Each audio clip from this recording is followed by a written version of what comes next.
किसी गांव में एक गरीब आदमी रहता था। बात को समझना, वो गरीब आदमी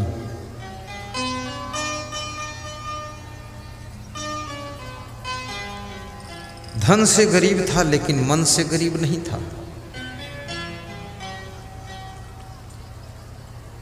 मन उसका बहुत बड़ा था। जैसे अभी भगत लालचंद राय है, धन से थोड़ा गरीब है, लेकिन मन से गरीब नहीं। मन बहुत बड़ा है।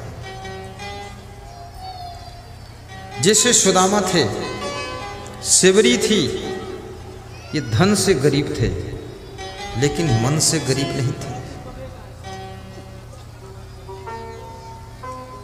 वो गरीब आदमी एक दिन अपनी पत्नी से कहता है, देखो सोया हुआ भाग्य जगाना है, उसकी बात कर रहा। पत्नी से कहता है कि गरीबी बहुत है। तो पत्नी कहती है, कोई बात नहीं है, कोई बात नहीं, कोई बात नहीं है, गरीबी बहुत है, कोई बात नहीं। तो पति ने पूछा, कोई बात क्यों नहीं है? तो पत्नी ने कहा, क्योंकि गरीबी में भी मुझे संतोष है। संतोष है, संतोष है।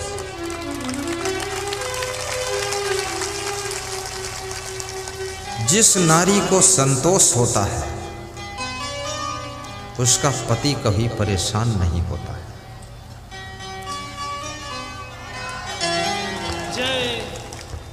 जो नारी अपने पति के प्रेम को ही उपहार मानती है, वो नारी कभी गले के हार के लिए पति को दुख नहीं देती है। पति का प्रेम ही तुम्हारा उपहार है।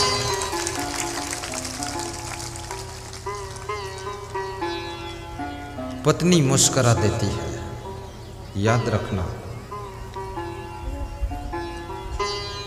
तुम्हारे घर में यदि करोड़ों धन है, लेकिन तुम्हारी पत्नी तुमको देखकर मुस्कराती नहीं है, तो करोड़ों धन के बीच में भी तुम दुखी रहोगे। तुम्हारी कुर्सियां और तुम्हारी टेबल, तुम्हारा बेड सोने का है, लेकिन तुम्हारा पति तुमको देखकर खुश नहीं होता है, तो तुम्हारा मन कभी भी सुखी नहीं हो सकता है। मंदोदरी के पास में बेड भी सोने का है, दीवार सोने की, छत सोने की, कुर्सियां सोने की, सामान सोने की लंका ही है, लेकिन उसका पति जो रावण है, मंदोदरी से प्रेम से बात नहीं करता है। इसलिए मंदोदरी सोने के भवन में भी दुखी रहती है। छोटी सी सोने की चैन के लिए बेचैन मत होना। यदि आपके पास में गले में चैन नहीं है, तो कोई चिंता की बात नहीं है। सत्संग सुनना, भक्ति करना, गुरु की कृपा से आपके दिल में चैन आ जाएगी, हृदय में चैन आ जाएगी, उस चैन से सुख मिलेगा। कभी पैसे हो जाए तो सहज रूप से चैन भी खरीद लेना, सोने का हार भी पहन लेना, चांदी की पायल भी पहन लेना। और कभी घर में समस्या खड़ी हो जाए तो पायल और सोने का हार बेच करके कर्जा अदा कर देना, अपने पति को कर्जा से मुक्त कर देना। पति जब कर्ज से मुक्त होता है तो अपने फर्ज को याद करता है कि मेरा फर्ज क्या है। खामखा कर्ज मत लेना। कभी मकान बनाने के लिए सेठ लोगों से ब्याज पर कर्ज मत लीजिए। 100 रुपये पर 4% लगाते हैं महीने का, 48% साल का हुआ।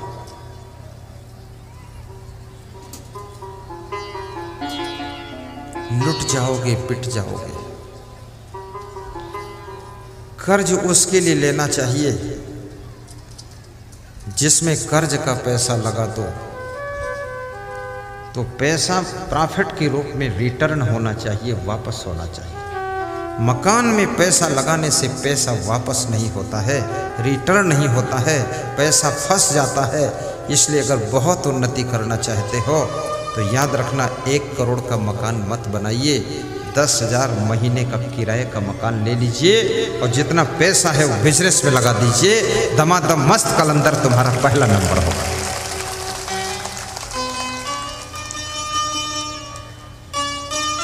स्वामी विवेकानंद किराए से मठ बनाते थे, आश्रम किराए से। मैं गुजरात में किराए से आश्रम बनाने के लिए विचार किया। संतों से कहा देख लो 2-4 मकान। कुछ लोगों ने कहा कि मैं तो किराए से दूंगा ही नहीं, आपको फ्री में दूंगा। तो मैंने कहा फ्री में थोड़ा दबाव रहेगा, पैसा फेंको, तमाशा देखो, लफड़ में क्यों फंसो। कोई दिया ही नहीं किराए से, बोले फ्री रहना जितना रहो।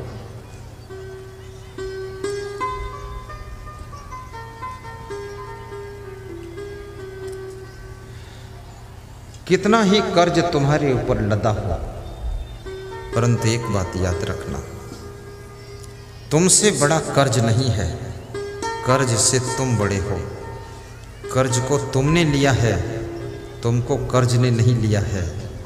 कर्ज अदा करने की तुम्हारे में शक्ति है, लेकिन जब कर्ज मनुष्य के ऊपर हो जाता है तो उसको चिंता हो जाती है। जब चिंता हो जाती है तो उसके शरीर में मर्ज पैदा होती है, बीमारी पैदा होती है। जब बीमारी पैदा होती है तो उसका शरीर असमर्थ और कमज़ोर होने लगता है, बुद्धि कमज़ोर होने लगती है, सहन शक्ति कमज़ोर होने लगती है, डिसीजन लेने की सामर्थ्य कमज़ोर होने लगती है। तब तुम्हारा कर्ज तुम्हारे ऊपर हावी होने लग जाता है। याद रखना, जितना ज़्यादा कर्ज हो उतना ज़्यादा खुश रहो। किसी को एहसास ही होने दो। मुकेश अंबानी के ऊपर भी 10,000 करोड़ कर्ज है, टाटा जी के ऊपर 10,000 करोड़ कर्ज है। तुम्हारे ऊपर तो 10 लाख भी नहीं है, फिर मुंह क्यों ऐंठते हो? मकई को भून कर और नमक और नींबू लगाकर चबा चबा कर खाइए और ताली बजाकर ठहाका मारकर हंसिए और कभी बीमार मत होइए, आपका कर्ज अदा हो जाएगा।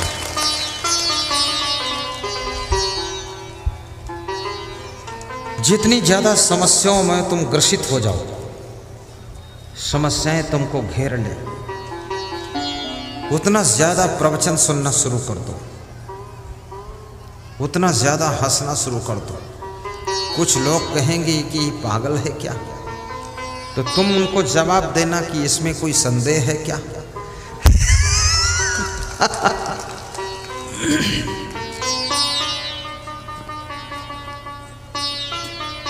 भगवान श्री कृष्ण जब संकट में फंसते थे जोर जोर से हंसते थे। भगवान राम जब संघर्षों से गुजरते थे तो मंद मंद मुस्कुराते थे। जो घोड़ा इक्का में तांगा में जुटा होता है, बैठो हीरा दास, उधर चले जाओ, हीरा दास, विनोद दास, नीचे से घुस जाओ, नीचे से घुस जाओ, नीचे से घुसो, हाँ चतुराई करो, चुपके से घुसो।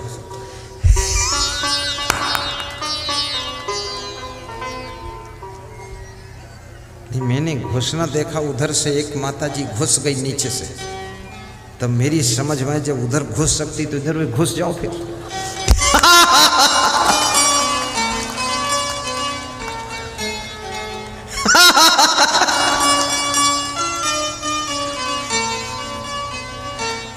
नहीं, मुझे भी खूब हंसी आती है।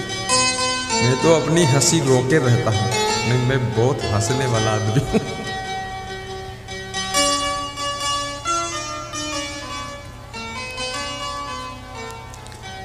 हंसते रहो ये जिंदगी, हंसते रहो ये जिंदगी, बेकार ना हो जाए, बेकार ना हो जाए। हंसते रहो ये जिंदगी, बेकार न हो जाए। सपने में किसी जीव का अपकार न हो जाए, अपकार न हो जाए। घोड़ा, उसकी पीठ पर जितना वजन आदमी बैठता है, घोड़ा उतना ही ज्यादा हंसता है। घोड़ा बीच बीच कैसे हंसता है, ही ही ही ही ही ही। उसको हंसी आती है।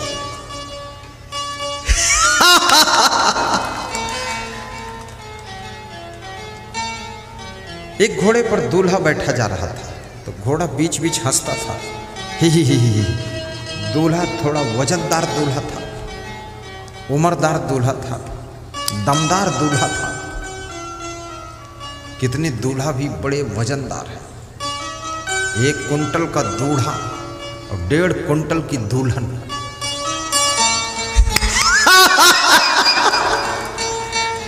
दोनों ऐसे चलते हैं जैसे हाथी और हथनी आ रहे हैं। उनके माँ बाप भी खुश, सास ससुर भी खुश कि वाह, बेटे को पति बनाया था वो हाथी बनकर आ रहा है, बेटी को पत्नी बनाया था वो हथनी बनकर जा रही। क्या मस्त चाल है। अरे बहुत वजन न बढ़ने पाए, फिक्र करना। 90 किलो से ऊपर वजन होने लग जाए, खाना पीना बंद करो, व्यायाम शुरू कर दो, हंसना शुरू कर दो, गहरी नींद सोना शुरू कर दो, दौड़ना शुरू कर दो, वजन को थोड़ा कम कर लो, वजन घटाओ। मैं भी घटाऊंगा, तुम भी घटाओ, लेकिन इतना वजन मत घटाओ कि बिल्कुल रस्सी जैसे पतले पतले दिखाई दो, वो भी ठीक नहीं। पेट निकलने न पाए।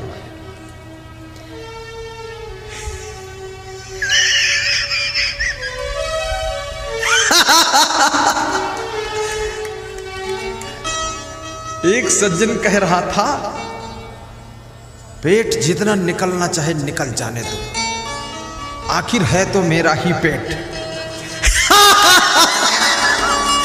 इसकी क्या टेंशन लेना है। तो किसी ने कहा, तेरा पेट क्या है, पूरा इंडिया गेट है। बोले इंडिया का ही पेट है।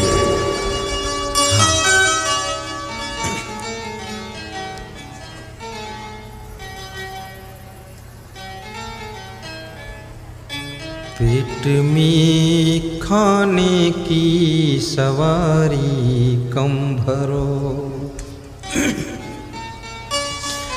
पेट की मोटर में खाने की सवारी कम भरो। कल मैं गया था मलिनिया, हीरा दास विनोद दास के यहाँ। खड़े हो। रात में 8 बजे बड़ी सुंदर व्यवस्था, 2-2.5 हजार लोग इकट्ठे, 45 मिनट प्रवचन सुनाया। फिर दोनों के घर गया, दोनों ने बहुत अच्छा नाश्ता रखा। मैं देखा, खुश हो गया, बांटने लगा, बांट दिया। कोई मुझसे कहा ही नहीं कि तुम भी खाओ, लोग कहे मुझे लाओ।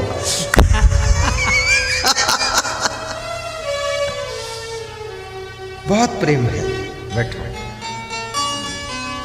पेट की मोटर में खाने की सवारी कम भरो।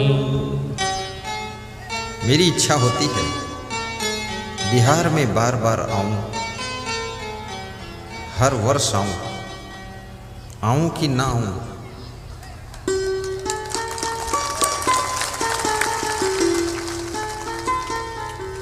महिलाओं ने थोड़ा कमजोर ताली बजाई है।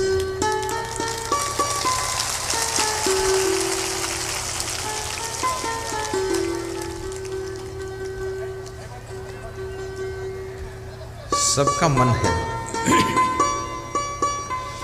पेट की मोटर में खाने की सवारी कम भरो।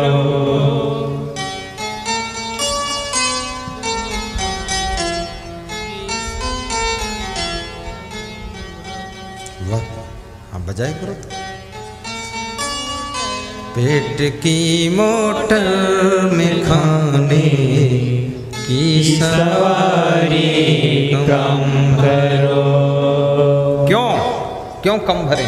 क्योंकि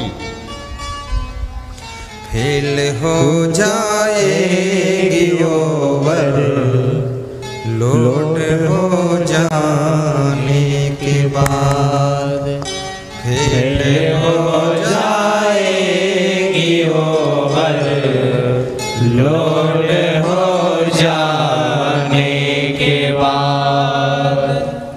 वाह, तो क्या करना चाहिए? आरज़ूमंदान सेहत याद रखे यही उसूल। 10 मिनट हर रोज टहले शाम को खाने के बाद। 10 मिनट हर रोज पहले शाम को खाने के बाद। शाम को जब भोजन कीजिए ना, शाम को ऐसा भोजन करो गरीबों जैसा। दोपहर में भोजन करो अमीरों जैसा। सुबह नाश्ता करो राजकुमारों जैसा। और रात में कुछ नहीं खाना। लोग पूछेंगे कि रात में क्या खाऊं? रात में कुछ नहीं।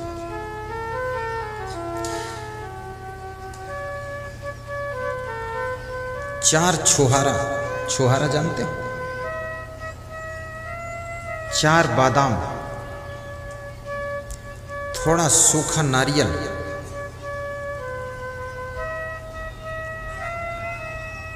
10 मुनक्का किशमिश नहीं, मुनक्का बीज निकाल देना। 10 ताल मखाना पानी से धो डालिए। 10 मिनट भिगा दीजिए। चबा चबा कर खा लीजिए। बहुत सी बीमारियां खत्म हो जाएंगी। 1 हफ्ते खाना, फिर 1 हफ्ते बंद कर देना, फिर तीसरे हफ्ते खाना, फिर चौथे हफ्ते बंद करना। रोज नहीं खाना चाहिए।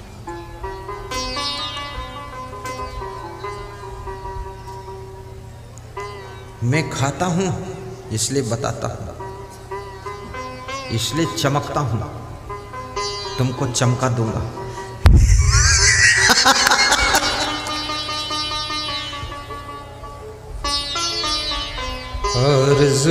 आरज़ूमंदान सेहत याद रखे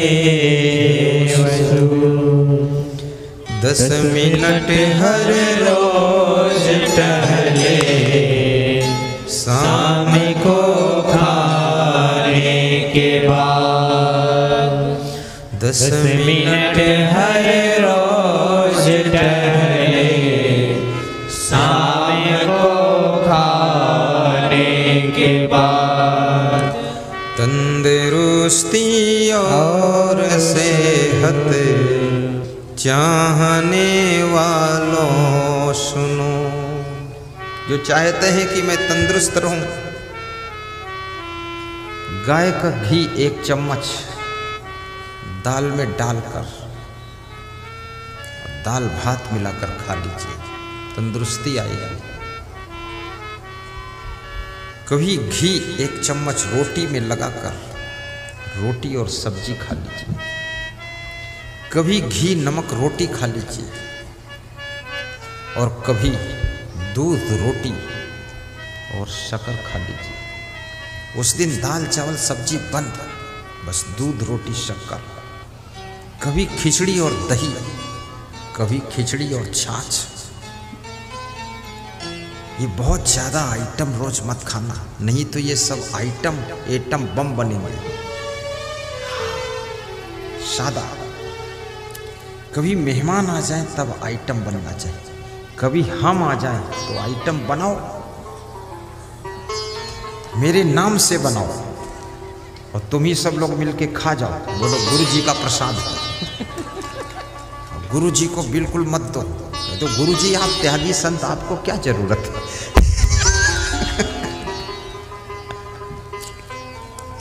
10 मिनट हर रोज टहले, शाम को खाने के बाद, तंदुरुस्ती और सेहत चाहने वालों सुनो,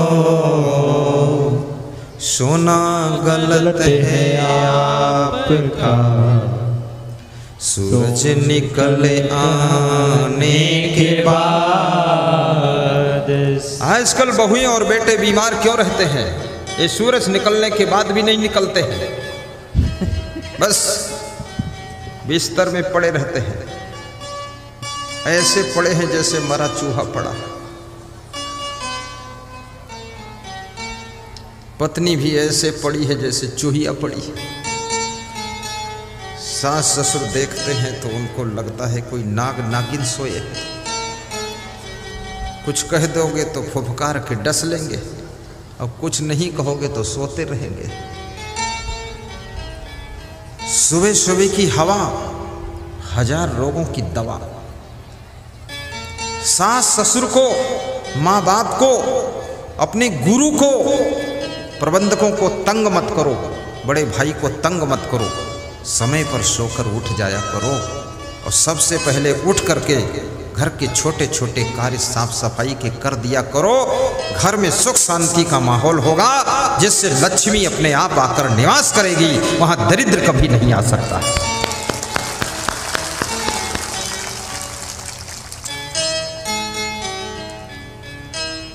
आना पड़ेगा बिहार में हमको। बिहार में मेरी जरूरत है कि नहीं है? है। मैं हर वर्ष नया नया प्रवचन सुनाऊंगा आकर के। नए नए फूल खिलेंगे हमारे प्रवचन में। शाही बंदगी, शाही बंदगी। सोना गलत है आपका, सूरज निकल आने के बाद, मुस्करा कर चल दिए हो, कुछ हमसे फरमाने के बाद। बिजलियां चमका रहे हो, फूल बरसाने के बाद। कब तलक कांटों पे सोया, डाल पर आने के बाद। कुछ न बिगड़ेगा तेरा, प्रभु शरण आने के बाद। हर खुशी मिल जाएगी, चरणों में झुक जाने के बाद। हर खुशी। आपके घर में कोई बुजुर्ग हो, बड़ी सलाह की बात बता रहा हूं, ध्यान से सुनना। उस बुजुर्ग का अपमान न करना, उसकी हंसी न करना, उसको घर से बाहर मत निकालना, अपने से दूर मत करना, क्योंकि हो सकता है वो बुजुर्ग तुम्हारी पूरी फैमिली के लिए कवच कुंडल बना हुआ हो, कवच कुंडल का काम कर रहा है। उस बुजुर्ग का भाग्य इतना प्रबल है, उसकी वजह से तुम्हारे घर में आपदाएं नहीं आ रही। नेपाल में एक बस जा रही थी। बादल घिर गए, पानी बरसने लगा, बिजली कड़कने लगी। बस के पड़ोस में बिजली चमक के आ जाती थी। अब घनघोर वर्षा हो रही। बस का ड्राइवर डर गया। उसने बस को रोका और उसने कहा कि इस बस के अंदर कोई पापी आत्मा बैठा हुआ है। जो बादल की कड़कती हुई बिजली बार बार बस के ऊपर आती है। सभी लोगों को उतरना पड़ेगा, अन्यथा बस भी भस्म हो जाएगी, सब भस्म हो जाएंगे। थोड़ा थोड़ा पानी रुका, बिजली हल्की हल्की कड़क रही थी। बस को रोक दिया ड्राइवर ने और कहा, एक एक उतर करके जाओ, सामने जो पेड़ है उसको छुओ।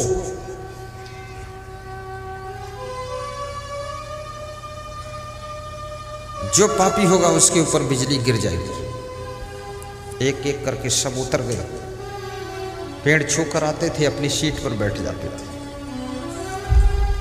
60 सवारी बैठी थी बस में। लास्ट में एक बूढ़ा व्यक्ति, कमजोर व्यक्ति बच गया। ड्राइवर कंडक्टर ने कहा, तुम भी उतरो, जाओ उस पेड़ को छू कर आओ। उस बूढ़े ने कहा, कमजोर हूं, उतरना भी मुश्किल, जाना भी मुश्किल, पेड़ को छूना मुश्किल, लौट के आना मुश्किल, चढ़ना मुश्किल, बैठे रहने दो, क्या फर्क। अरे बोले उतर। सब उतर चुके हैं, तू ही बचा। उस बूढ़े ने कहा कि मत दुख दो मुझको, बैठे रहने दो। सभी यात्री शोरगुल मचाने लगे कि अरे उतरो, बिजली गिर जाएगी। बूढ़ा हंसने लगा और उतर गया। हंसते हंसते उतर कर गया और पेड़ को छुआ। ज्यों ही पेड़ को छुआ, जोर से बिजली कड़की और बिजली झड़ाक से गिरी। लेकिन बिजली कहां गिरी? बिजली उस बस पर गिरी और 59 लोग मरकर राख हो गए।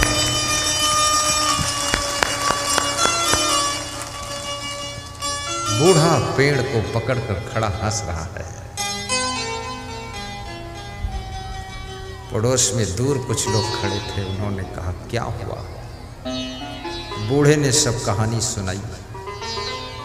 तो लोगों ने कहा, बाबा, ये 59 पापियों के ऊपर बिजली बहुत देर से गिरना चाहती थी, लेकिन इनके बीच में तुम बैठे थे बस में, इसलिए बिजली लपक के आती थी, वापस जाती थी, और तुम ज्यों ही उतर गए, पेड़ के पास पहुंचे, बिजली बस पर गिरी, 59 मर के राख हो गए। याद रखना, तुम्हारे घर में कोई ऐसा बुजुर्ग है जो आपत्ति की बिजली गिरने से रोक लेता है। संकट की बिजली नहीं गिरेगी उसकी वजह से। इसलिए अपने बुजुर्गों की सेवा करना। तुम्हारे घर में उनकी उपस्थिति ही तुम्हारी सुरक्षा है। हमारे गुरुदेव की उम्र 100 साल की उम्र, उपस्थित हैं वे।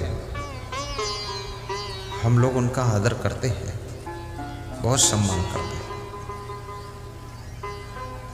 आज भी गुरुदेव पूरे आश्रम में राउंड करते हैं, चना चबाते हैं, ग्रंथ पढ़ते हैं, हट्टे कट्टे हष्ट पुष्ट। अभी उनका फोटो आया था तो मुझे लग रहा था ये तो 50 साल के ही लग रहे थे। तो गुरुदेव कह रहे थे, क्या तुमको कोई संदेह लग रहा है?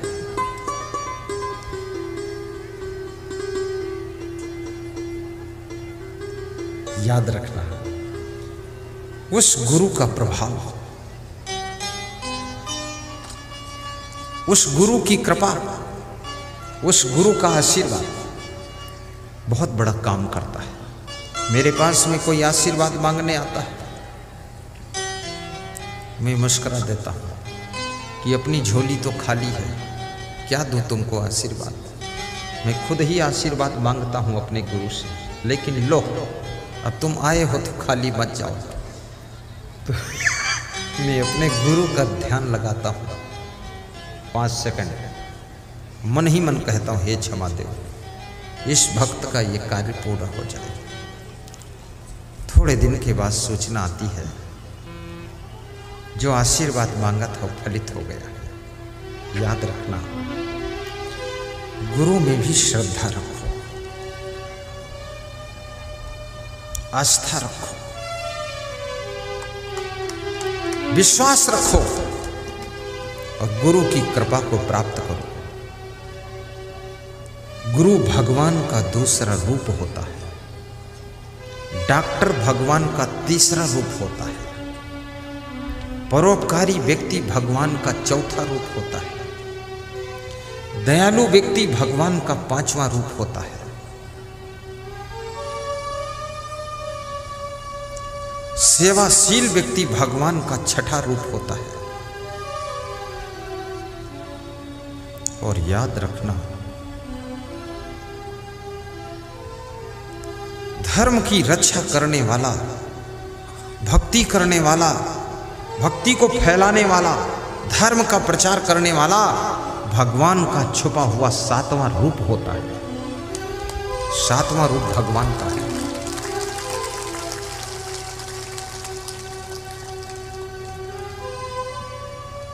ये इतना बड़ा कार्यक्रम, इतना बड़ा भंडारा, ये जो हो रहा है, ये मनुष्य नहीं कर सकता है।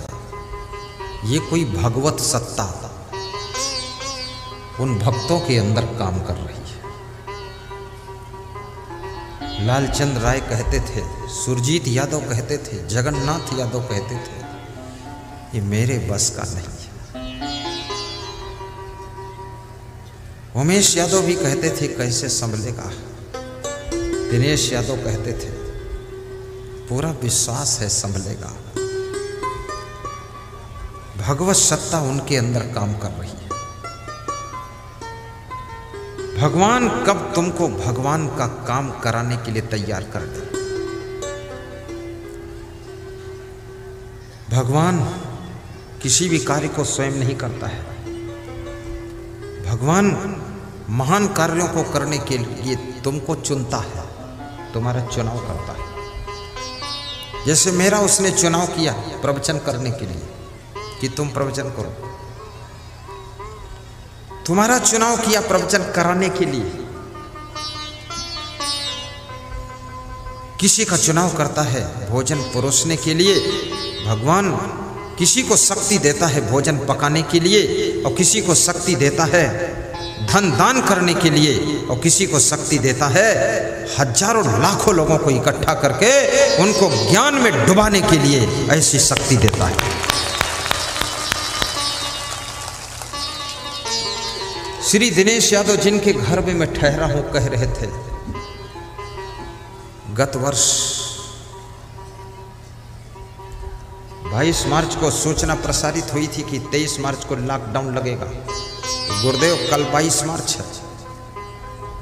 मैं तो प्रार्थना करता हूं भगवत सत्ता से, केंद्र सरकार से कि लॉकडाउन लगा दो और मेरा गुरु असंग यहीं बनिया पट्टी में 45 दिन फिर रह जाए।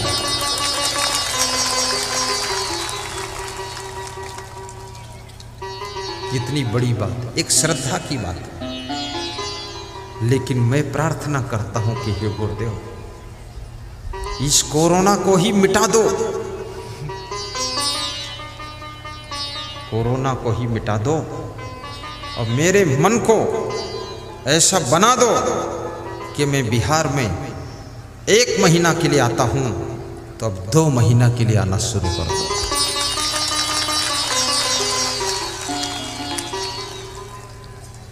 तेलंगाना में भी प्रोग्राम करता हूं, आंध्रा में करता हूं, महाराष्ट्र, सौराष्ट्र, गुजरात, राजस्थान, मेवाड़, मारवाड़, हरियाणा, पंजाब, दिल्ली, उत्तराखंड, उत्तर प्रदेश, मध्य प्रदेश, छत्तीसगढ़, उड़ीसा, झारखंड, बिहार, पश्चिम बंगाल, आसाम, कहाँ कहाँ प्रोग्राम करता हूँ, हिमाचल। लेकिन अभी सबसे ज़्यादा समय बिहार में दे रहा हूँ, बिहार में दे रहा हूँ। बिहार में मुझे सब अच्छा लगता है, बस एक चीज़ से मैं हार जाता हूँ। जब ये सब प्रणाम करने आते हैं ना, तो ये महिलाएं व्यासगादी को ढकेल देती है। इस पॉइंट पर मैं हार जाता हूँ। इसलिए महिलाओं से प्रार्थना करूँगा, आया करो यहाँ प्रेम से, ढकेला मत करो। ये तो 10-12 लोग व्यास गादी को पकड़े रहते नहीं, इसको ढकेल के उधर ले जाते। एक दूसरी महिला को भी न ढकेला करो, शांति से शांति से। बाबा कहीं नहीं जाएंगे, बाबा आपके लिए आए हैं। सुन लो मेरे भाई बहना, बंदगी हमार है, कांझा बनिया पट्टी में घर घर त्योहार है। सुन लो मेरे भाई बहना, बंदगी हमार है, कांझा बनिया पट्टी में घर घर त्योहार है। नीले में जो श्यामा रंग प्रभुवर तुम्हार है, प्रभुवर को मन में रख ले, मिलता बहार है। गीध अजामिल जैसी पदवी तू पाएगा, दुनिया में नाम तेरा अमर हो जाएगा। गीध अजामिल जैसी पदवी तू पाएगा, दुनिया में नाम तेरा अमर हो जाएगा। लीला है न्यारी गुरु की, महिमा अपार है। लीला है न्यारी गुरु की, महिमा अपार है। प्रभुवर को मन में रख लो, मिलता बहार है। प्रभुवर को मन में रख लो, मिलता बहार है। साहिब बंदगी, साहिब बंदगी। छोड़ो गाना बजाना बकवास फालतू, प्रवचन सुनाओ गुरुदेव, मत गाया करो। सही बात है, गाना वाना सुन लेंगे उधर, प्रवचन उससे फायदा ज़्यादा हो। अब नहीं गाऊंगा, थोड़ी देर बाद गाऊंगा, प्रवचन सुनो। मैं सुना रहा था, किसी गांव में एक गरीब व्यक्ति रहता था। उसने अपनी पत्नी से कहा कि घर में गरीबी बहुत है। तो उसकी पत्नी ने कहा कोई बात नहीं,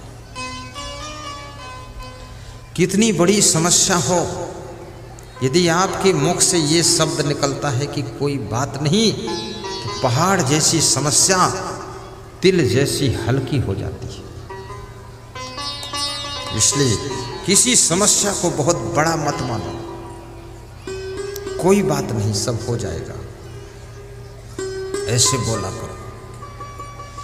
पति ने कहा कि मेरी इच्छा होती है ससुराल चलूं, हो सकता वहां से कुछ सहयोग मिल जाएगा। पत्नी ने कहा ससुराल चलो, लेकिन सहयोग की इच्छा से न चलो, सहयोग की कामना लेकर के मत चलो, अन्यथा यदि सहयोग नहीं मिला तो मन में दुख हो जाएगा। चलो मिलने के लिए चलो, कुशल मंगल के लिए चलो, मन बहलाने के लिए चलो, लेकिन सहयोग की कामना से मत चलो, निष्काम होकर चलो। याद रखना, जब तुम जिस व्यक्ति से कुछ नहीं चाहते हो और वो कुछ नहीं देता है तो तुमको दुख नहीं लगता है, और तुम उससे कुछ नहीं चाहते हो और वो कुछ नहीं देता है तो दुख नहीं लगता है, और कुछ चाहते हो बिल्कुल नहीं देता है तो दुख लग जाता है। इसलिए ससुराल भी जाना तो निष्काम होकर जाना, कुछ नहीं चाहिए। क्या चाहिए? भाव दो भक्ति दो, भक्त की शक्ति दो, मुझको इसके सिवा कुछ नहीं चाहिए। पति पत्नी 2 बच्चों को लेकर ससुराल चल देते हैं। रास्ते में एक बहुत बड़ा बगीचा आता है, उस बगीचे में एक पीपल का पेड़ है। बच्चे भूखे हो जाते हैं, रोने लगते, पापा भूख लगी। पिता ने कहा बेटा बैठो, कुछ इंतजाम करता हूं। जंगल की लकड़ी, बगीचे की सूखी लकड़ियां बटोर कर इकट्ठा करने लगा वो गरीब आदमी। उसकी पत्नी भी लकड़ियां बटोरने लगी, बच्चे भी लकड़ियां बटोरने में मदद करने लगे। लकड़ियों का ढेर लगा दिया। पीपल के पेड़ के ऊपर से ब्रह्म राक्षस उतरा। ब्रह्म राक्षस बोला, तुम्हारे पास पकाने को तो कुछ नहीं है, ये लकड़ियों का ढेर क्यों लगाया है? उस आदमी ने कहा, पकाने का कुछ नहीं है, लेकिन तुम तो हो ना, तुमको ही पका कर खा लेंगे। ब्रह्म राक्षस सोच में पड़ गया और डर गया। ब्रह्म राक्षस कहने लगा, जिनके पास कुछ भी पकाने को नहीं है, पति लकड़ियां बटोर रहा है, बिना कहे पत्नी भी लकड़ियां बटोरने लगी और बिना कहे बच्चे भी लकड़ियां बटोरने लगे। तो जिनके घर में इतनी एकता है, परिवार में इतनी सुमत है, इतना परिश्रम करने की ललक है, वह लोग मुझको भी पका कर खा सकते हैं। इसलिए ब्रह्म राक्षस डर गया और बोला, मुझे पका कर मत खाना। तो उस गरीब आदमी ने कहा, तुमको पका कर नहीं खाऊंगा तो क्या खाऊंगा? तो ब्रह्म राक्षस ने कहा, मैं सोना चांदी का खजाना बता देता हूं, उसको ले जाओ और खर्च करके खाना। बोले, जल्दी बताओ। तो ब्रह्म राक्षस ने कहा कि ये जो पीपल का पेड़ है, पूरब की तरफ 5 फीट की दूरी पर 5 फीट की गहराई में खजाना गड़ा हुआ है, ले लो। तो उस गरीब आदमी ने कहा, मेरे पास खजाना खोदने के लिए कोई औजार नहीं, खोद कर दे दो। ब्रह्म राक्षस खजाना खोदता है, पति एक गठरी बांधता है, 50 किलो वजन सोना चांदी बांधता है। पत्नी कहती है, मैं खाली नहीं चलूंगी, मैं भी एक गठरी लूंगी। तो 50 किलो उसके लिए बांध दिया। बच्चे रोने लगे कि मैं भी एक गठरी लेकर चलूंगा, तो 20-20 किलो उनको भी बांध दिया। और जब खजाना मिल गया, हंसते हंसते घर को वापस आ गए। रात में पहुंचे, सवेरा हुआ, खजाना भुनाया, ईंट भट्ठे पर आर्डर दिया, ईंट गिर गई, मकान बनना शुरू हो गया। 20 लाख की कार ले आए, जलवा शुरू हो गया। पड़ोसियों को आश्चर्य हुआ, इतना धन आया कहाँ से? अभी तक कुछ नहीं था, रातों रात माला माल कैसे हुआ ये व्यक्ति? पड़ोसी पूछने के लिए आया कि मकान बनने लगा, कार भी 20 लाख की आ गई, क्या बात, कहाँ से पैसा मिला है? तो उसने सच सच बता दिया। गरीबी थी, ससुराल जा रहा था, रास्ते में बगीचा आया, पीपल के पेड़ के नीचे बैठा, लकड़ियाँ इकट्ठी की। ब्रह्म राक्षस आया, बोला, क्या पका कर खाओगे? मैंने कहा, तुमको पका कर खाऊंगा। वो डर गया, उसने खजाना बता दिया, खोद कर दे दिया, हम लेकर घर आ गए, हम मालामाल हो गए। बस यही कहानी। तो दूसरा जो पड़ोसी था ना, उसने सोचा, मैं भी यही काम करूंगा। वो अपने घर गया, अपनी पत्नी से पूछा कि अपने घर में गरीबी बहुत है? तो पत्नी ने कहा, अपने घर में गरीबी तो नहीं है, ठीक ठाक चल रहा है। बोले, चुप, बोलना पड़ेगा, गरीबी है।